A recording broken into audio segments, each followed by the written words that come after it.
வாங்க நாம இன்னைக்கு ரொம்ப முக்கியமான ஆழமான ஒரு விஷயத்தை பத்தி பேசலாம். நம்ம எல்லாருடைய மனசுலயும் கண்டிப்பா ஒரு தடவையாவது வந்திருக்கும் அந்த கேள்வி. மரணத்துக்கு பிறகு என்ன ஆகும்? இது வெறும் கற்பனை இல்ல, கோடிக்கணக்கான மக்களோட நம்பிக்கையோட அஸ்திவாரம். வாங்க அந்த பயணத்தை கொஞ்சம் ஆழமா பார்க்கலாம்.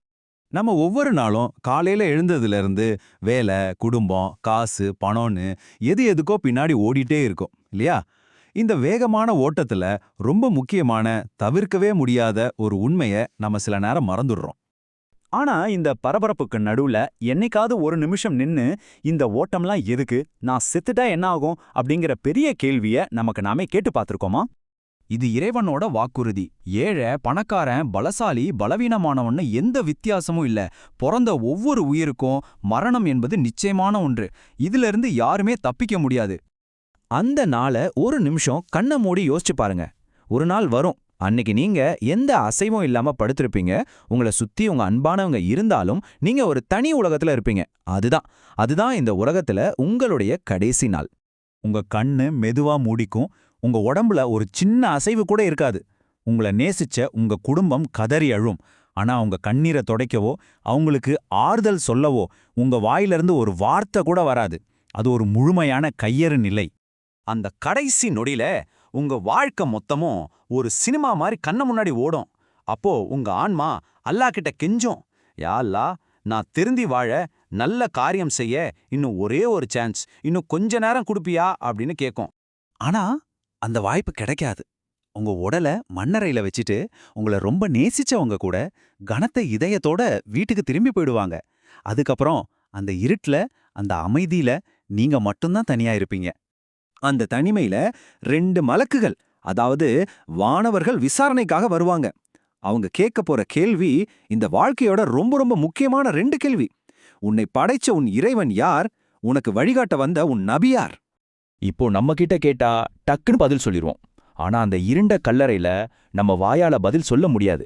நாம எப்படிப்பட்ட வாழ்க்கைய வாழ்ந்தோமோ அந்த வாழ்க்கை தான் அங்க பதிலா வந்து நிக்கும். நம்மளோட செயல்கள் தான் நமக்காக சாட்சி சொல்லும். அந்த பதில பொறுத்து ஒருத்தரோட நிலைமை 2ல ஒண்ணா இருக்கும். நீங்க நல்ல வாழ்க்கை வாழ்ந்திருந்தா அந்த கல்லறை ஒரு அழகான சொர்க்க பூங்காவா மாறும். ஆனா தவறான வாழ்க்கை வாழ்ந்திருந்தா அது நரகத்தோட குழிகள்ல ஒரு குழியா மாறிவிடும்னு இஸ்லாம் சொல்லுது. இந்த கல்லறை வாழ்க்கைக்கு பிறகு ஒரு மிகப்பெரிய நாள் வரும். அன்னைக்கு இந்த முழு உலகமும், மலை, கடல்னு எல்லாமே அழிஞ்சு போகும். மனிதர்கள் எல்லாருமே மறுபடியும் உயிர் கொடுத்து எழுப்பப்படுவாங்க. அதுதான் நியாய தீர்ப்பு நாள். அந்த நாளோட கொடுமைய வர்ணிக்கவே முடியாது. சூரியன் தலைக்கு ரொம்ப பக்கத்துல இருக்கும்.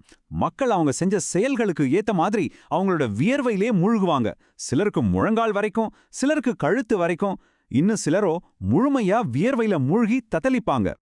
அந்த நெருக்கடியான நேரத்துல பெத்த அம்மா கூட தம் புள்ளைய மறந்துடுவாங்க.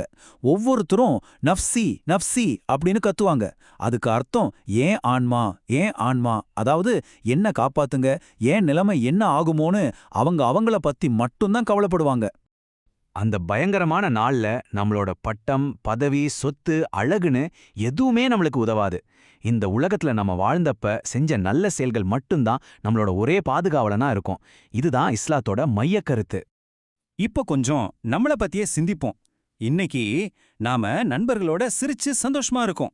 ஆனா நாளைக்கு, அடுத்த நிமிஷம் கூட நம்ம உயிருக்கு உத்தரவாதம் இல்ல. மரணம் அந்த அளவுக்கு நம்ம பக்கத்துல இருக்கு.